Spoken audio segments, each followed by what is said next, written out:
Você está preparado para o futuro? Eu sou André Pestana, professor e jornalista, e hoje nós vamos falar sobre a mudança de paradigma na educação e na sociedade depois da Covid-19. Mas antes de iniciar, não deixem de registrar o like e de se inscrever no canal Educação em Movimento. Vem comigo!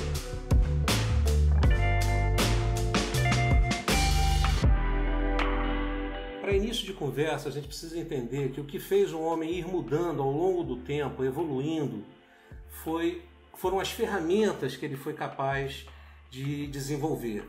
E a gente está falando aqui desde a machadinha de pedra lascada, que ajudou o homem a sobreviver, né, ou a descoberta do fogo, até mesmo a imprensa ou a tecnologia. Então, quando a gente pensa em mudança de paradigma, a gente precisa entender o que isso representa dentro desse contexto e, claro, depois inserir na educação. Então, a partir desse momento em que a gente percebe que aquilo que a gente foi capaz de desenvolver, ou seja, aquelas ferramentas que eu já disse, é que fizeram a gente dar o salto, e aí eu já quero deixar um registro aqui de uma fonte que foi o professor Clemente Nóbrega, a quem eu consultei, né, e a quem eu atribuo essa ideia de texto que vocês estão tendo contato agora. Mas enfim, o que a gente precisa compreender é que essas ferramentas elas foram capazes de fazer com que a gente desse o salto nos momentos históricos, lá com a machadinha de pedra lascada até as novas tecnologias. Bom, qual é a relação que isso tem com o que nós estamos vivendo nesse momento? O que isso implica? O que isso tem a ver, André? Que papo é esse? Bom, eu entendo que essa questão de futuro, né, ela precisa ser abordada numa outra perspectiva, ou pelo menos precisa ser aprofundada. Em que sentido? Né? Esse papo de que o futuro vai chegar, essa conversa de que o futuro vai chegar, de que o futuro a Deus pertence, na verdade o futuro já está aí, né? Ele existe. Né? O que a gente precisa compreender é exatamente esse salto. E nesse momento nós podemos, eu compreendo, leio dessa maneira, né? Nós podemos fazer a seguinte leitura: um mundo antes-Covid e pós-Covid. Né? E como é que isso funciona? De que maneira isso nos impacta diretamente? Gente, percebam uma coisa. Nós tínhamos um mundo analógico e passamos para um mundo digital. Nós tínhamos um mundo que foi construído, preparado, pensado para coisas, ferro, aço, né? Uma economia centrada na produção, né, desses componentes.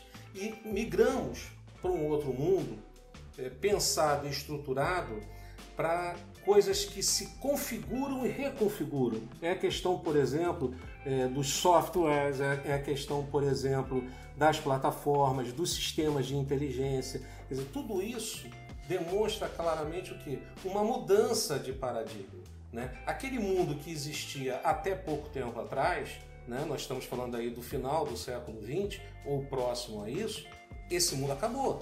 E nós vivemos esse mundo, grande parte das pessoas que estão me assistindo viveram esse mundo, nasceram e cresceram nesse mundo. Existe um outro mundo que nasce a partir das novas tecnologias, ou a partir da internet, para que a gente tenha um marco divisor aí, claro, que é um mundo que vai se configurar por processos em permanente mudança.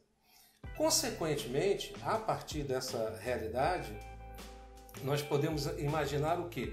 Que a educação, a sociedade, a cultura, as pessoas também sofrem com esse impacto e também, evidentemente, passarão por um processo de mudança. Com o advento, com o surgimento da Covid-19, dessa pandemia, o que a gente passa a visualizar? Né?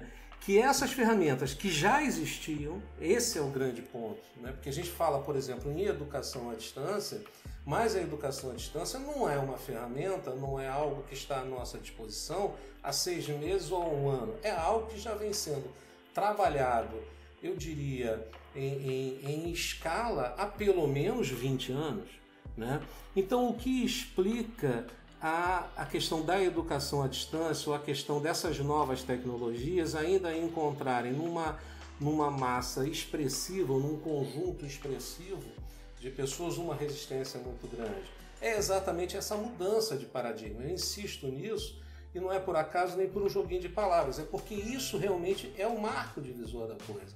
Ou seja, enquanto alguns conseguem acompanhar esse processo acelerado de transformação, de mudança, outros por razões que são culturais, né, por razões que estão relacionadas exatamente à sua própria história de vida e de mundo, elas encontram uma dificuldade de adaptação. E ao longo do processo, elas vão sendo levadas, elas não são protagonistas, elas são levadas para a mudança. O que acontece com a questão da Covid é que ela, num corte vertical, ela nos obriga à mudança. A gente passa a ter que reconfigurar, né, o nosso modelo mental. E aí entender que a gente consome à distância, aprende à distância, interage com o mundo todo em tempo real, mas à distância, e, enfim, e que tudo isso passa a fazer parte da nossa vida, do nosso cotidiano. Os efeitos disso e como isso vai impactar a todos nós como família e como sociedade, aí é que a coisa precisa ser discutida e a gente precisa aprofundar. E a educação está dentro desse contexto. Não é o único vetor, mas é sem dúvida de nenhuma um dos pilares estruturantes. Pensar a educação ou pensar o processo de ensino-aprendizagem ou de ensinagem, eu particularmente gosto muito dessa palavra,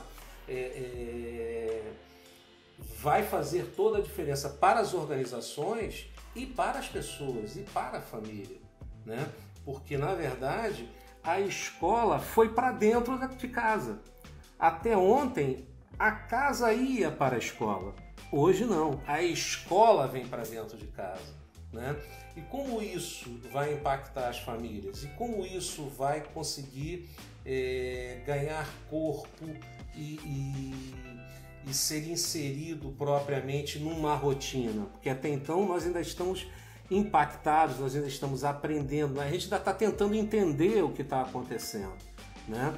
E dentro desse cenário, a gente precisa enxergar que o grande desafio para as organizações, para as pessoas, né, e, consequentemente, para as famílias, naturalmente, é a forma de ensinar, né, ela passa naturalmente, ou, na verdade, naturalmente, parênteses, forçosamente, porque nós fomos levados a isso e até então resistíamos a isso de alguma maneira, ou grande parte de nós, né? Haja vista que já tratamos, eu já falei agora há minutos atrás sobre esse processo de resistência, né? Então nós forçosamente fomos levados para essa nova realidade. Agora, como ela vai acontecer em nossas vidas, como isso vai mudar a nossa forma de ser, e especificamente na educação, é que eu acredito que precisa ser mais discutido ou aprofundado, porque as plataformas, as soluções educacionais, elas já estão aí, elas já existem e já foram testadas, analisadas, avaliadas.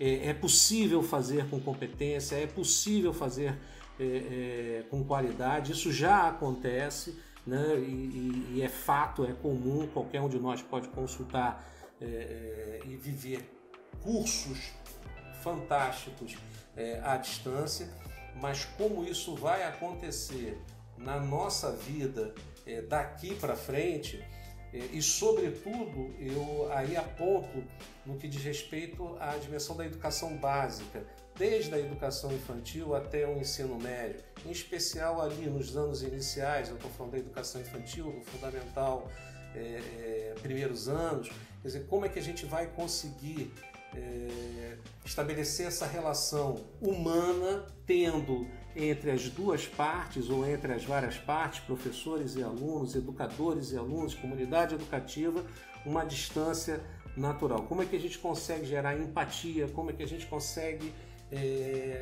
desenvolver o carisma e a atenção das pessoas pelo prazer de aprender, pelo prazer de falar, pelo prazer de escutar, pelo prazer de conviver, tendo um novo modelo mental, um novo modelo de vida, uma nova forma de viver diante da gente. Então, nesse primeiro vídeo, eu estou apresentando para vocês de maneira muito genérica ou ampla, é apenas uma introdução, aspectos que nós vamos discutir daqui para frente, tá certo? De maneira muito mais profunda.